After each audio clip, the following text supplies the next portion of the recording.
In today's video, I'm going to teach you how to record Slack calls. We're going to walk through a simple way to capture your Slack huddles using the built-in screen recording tool on Windows, so you don't have to install any extra software.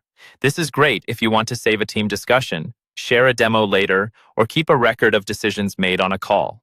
First, make sure your Slack huddle is open and visible on your screen. You can record just the Slack window or your entire screen if you prefer.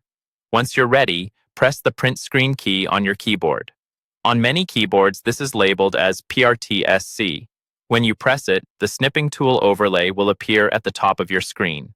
At the top of that overlay, you'll see a few icons.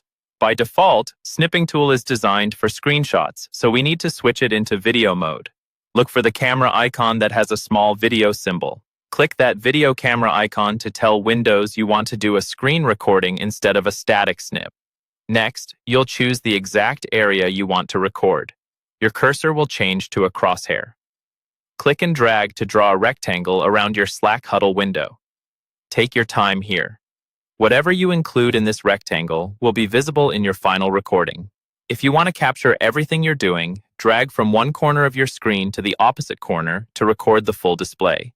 Before you start recording, you need to make sure your audio is set up correctly. At the top of the snipping tool recording bar, look for the microphone icon. Click it to unmute if you want your own voice to be recorded. Right next to it, confirm that system sound is turned on as well, so you capture the voices of other participants in the huddle, along with any sounds from Slack or other apps you're sharing.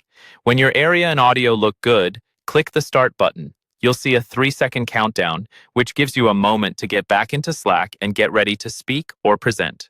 The recording will then begin automatically.